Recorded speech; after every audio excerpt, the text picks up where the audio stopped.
अस्सलाम वालेकुम, welcome to the counsellor show. आज हम बात करेंगे यूके स्पाउस वीज़ा के लिए। जैसे कि कल हम बात कर रहे थे कि यूके वीज़ाज़ जिसमें स्टडी वीज़ा भी था, इमिग्रेशन भी था, वर्क वीज़ा भी था और स्पाउस वीज़ा भी था। आज हम बात करेंगे स्पाउस वीज़ा की थोड़ी सी डिटेल में। हम जानेंगे हुमैल सर से कि वीज़ा यूके स्पाउस वीज़ा के लिए हमें किन किन डॉक्यूमेंट की रिक्वायरमेंट होती है। जी सर, हमें बेसिक क्या डॉक्यूमेंट रिक्वायर्ड होते हैं स्पाउस वीज़ा के लिए? जी आसिफ साहब, जैसे कि कल हमने डिस्कस किया था कि यूके में डिफरेंट टाइप के वीज़ाज होते हैं और सबसे पहले किसी भी एप्लीकेंट को जो कि यूके के वीज़ा प्रोसेस में इन्वॉल्व है उसको सबसे पहले ये फाइंड करना होता है कि वो कौन सी कैटेगरी में फॉल कर रहा है। आई मीन टू से कि weather he is applying for student visa, immigration visa, entrepreneur visa, work visa और फैमिली सेटलमेंट वीज़ा। आज हम स्पेसिफिकली बात करने जा रहे हैं यूके स्पाउस वीज़ा की। यूके स्पाउस वीज़ा को लेके बहुत सारी परेशानियाँ जो कि लोगों से सुनने में आती हैं और बहुत सारे हर्डल्स जो कि वो फेस करते हैं। देखिए, सबसे पहली बात जो जानना और हर एप्लीकेंट को समझना ज़रूरी है वो ये है कि आपके जो डॉक्यूमेंट्स हैं उनकी जो रिक्वायरमेंट है वो फुलफिल होनी चाहिए as per the immigration policies. बिल्कुल ठीक है। अब नॉर्मली लोग क्या करते हैं कि वो डिफरेंट ऑनलाइन रिसोर्सेज से सुन के या देख के अपने डॉक्यूमेंट्स को प्रिपेयर कर लेते हैं। ऑल्दो के ऑनलाइन रिसोर्सेज एक बहुत अच्छा जरिया है किसी चीज़ को सीखने के लिए, लेकिन वहाँ पे मौजूद इंफॉर्मेशन वो ऑथेंटिक है या नहीं है इस बात का हमें नहीं पता होता। यूके स्पाउस वीज़ा एक टाइम कंज्यूमिंग जॉब है। अब टाइम कंज्यूमिंग से मेरी मुराद ये है कि जब स्पाउस अपने पार्टनर को स्पॉन्सर करता है तो उसको स्पॉन्सर करने के लिए उसको जो डॉक्यूमेंट्स जो भी डॉक्यूमेंट्स रिक्वायर्ड होते हैं वो 6 मंथ्स पुराने होने चाहिए, 6 महीने पुराने वो होने चाहिए। ठीक है। इस मीन दैट कि अगर वो अपनी सैलरी स्लिप अटैच कर रहा है तो वो 6 महीने की सैलरी स्लिप अटैच करेगा। इस मीन्स दैट कि अगर वो बैंक स्टेटमेंट प्रोवाइड कर रहा है तो वो प्रीवियस 6 मंथ्स की बैंक स्टेटमेंट प्रोवाइड करेगा।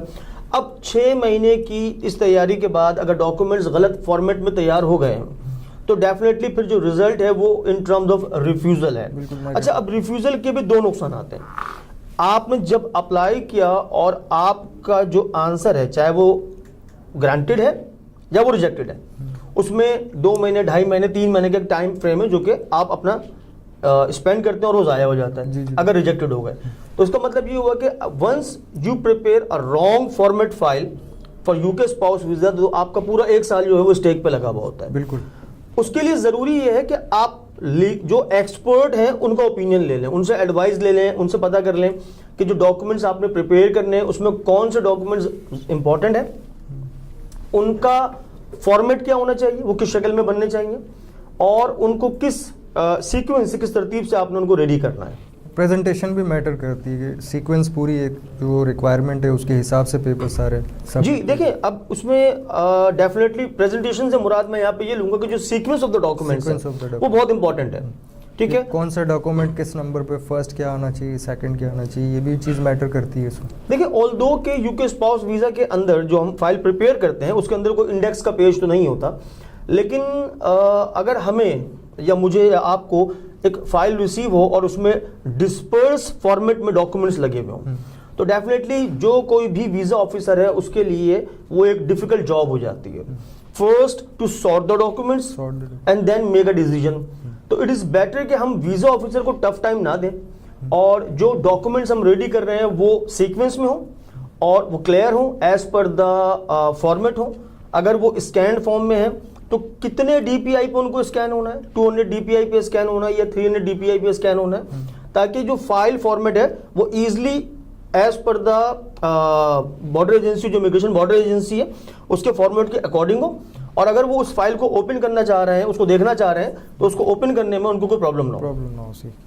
अच्छा सर, इसके जो डॉक्यूमेंट्स हैं वो फिज़िकली सबमिट कराने होते हैं या ऑनलाइन आप किसी पोर्टल के ऊपर अपलोड करते हैं? जो एप्लीकेशन है, जो डॉक्यूमेंट्स हैं उसके साथ सपोर्टिंग डॉक्यूमेंट जो हमने भेजने होते हैं वो फिज़िकली हमने बाय पोस्ट भेजने होते हैं एम्बेसी को, या हमें जो है वो ऑनलाइन सबमिट करना होता है तमाम डॉक्यूमेंट्स का? बेहतर।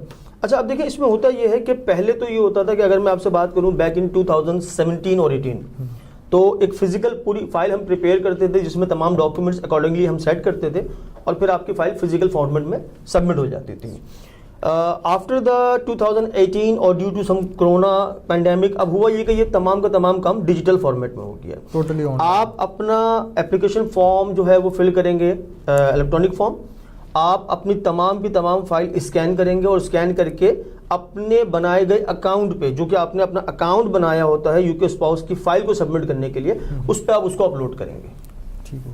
अच्छा, इन पूरे प्रोसीजर को कोई इंडिविजुअली बाय सेल्फ करना चाहे या इसके लिए किसी लॉयर को हायर करना ज़रूरी है? अगर कोई चाहता है बंदा कि वो खुद से सारी प्रिपरेशन करके और फाइल को सबमिट कर दे, तो वो ज़्यादा बेहतर है या वो किसी लॉयर को हायर करे या उससे कोई एडवाइस ले? ठीक है, देखिए आसिफ साहब, यहाँ पे ना मैं एक बात कहना चाहूँगा, ठीक है।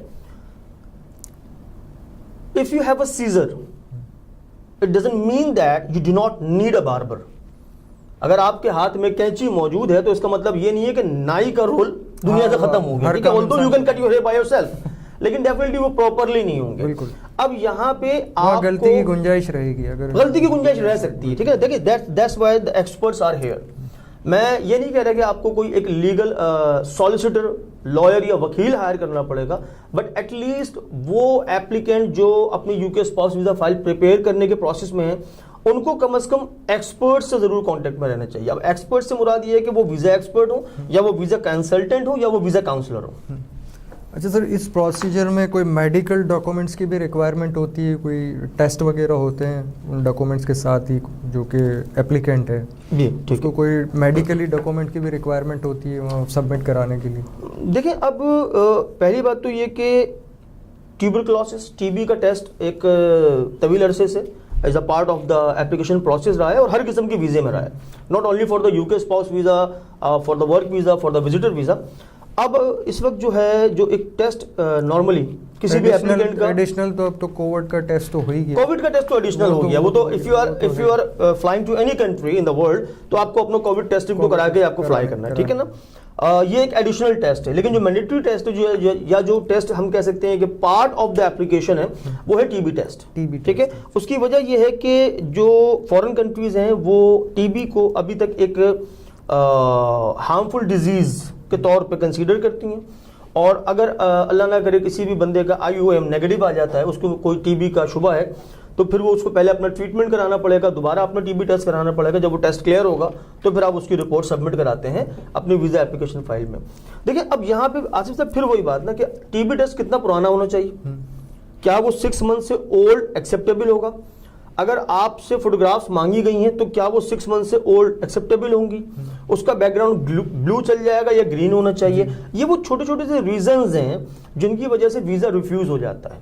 मैं आपको इसकी मिसाल देता हूँ कि जो आपके नाम की स्पेलिंग है उसमें अगर एक लेटर डिफरेंट हो जाए, मोस्टली जो है वो I या E, हम लोग लाइक हसीब HASIB और HASEEB हसीब, लेकिन जिस वक्त आप अपनी फाइल पुटअप करने जा रहे होते हैं तो उस वक्त ये माइनर सी जो मिस्टेक है, इट मे क्रिएट रिजेक्शन और रिफ्यूजल ऑफ योर केस। तो अगेन फिर मैं आता हूं कि सजेशन या advice from the expert, be in contact with the counsellor और consultant, it is very good अगर आप अपनी वीजा फाइल करने जा रहे हैं, ताकि आपकी फाइल को सबमिशन से पहले प्रॉपरली एनालाइज किया जा सके, रिव्यू किया जा सके और चांसेस ऑफ एरर जो है वो उसको मिनिमाइज किया जा सके। अच्छा सर, इसकी जो फीस है, जो वीज़ा फीस है, और इसके अलावा कोई एडिशनल फीस भी होती है? जी हाँ, जब वीज़ा एप्लीकेंट अपनी फाइल सबमिट करा रहा होता है तो एक तो इमिग्रेशन की फीस है जो कि उसको पे करनी होती है यूके बॉर्डर एजेंसी को, उसके अलावा उसका एक मेडिकल फीस है, मेडिकल इंश्योरेंस है, ठीक है, वो भी उसको पे करना होता है at the time of visa application.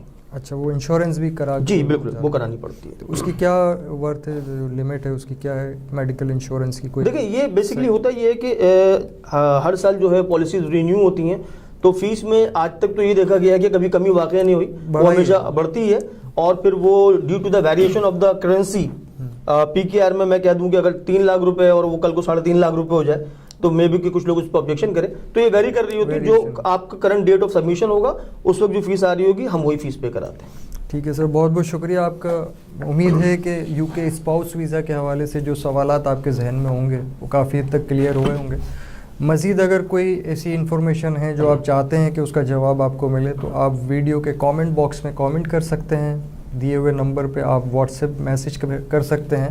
इंशाल्लाह हम कोशिश करेंगे कि नेक्स्ट प्रोग्राम के अंदर जो भी आपकी क्यूरीज़ हों उसके जवाब आप तक पहुंच सके। बहुत बहुत शुक्रिया। द काउंसलर शो में फिर मुलाकात होगी। अस्सलाम वालेकुम।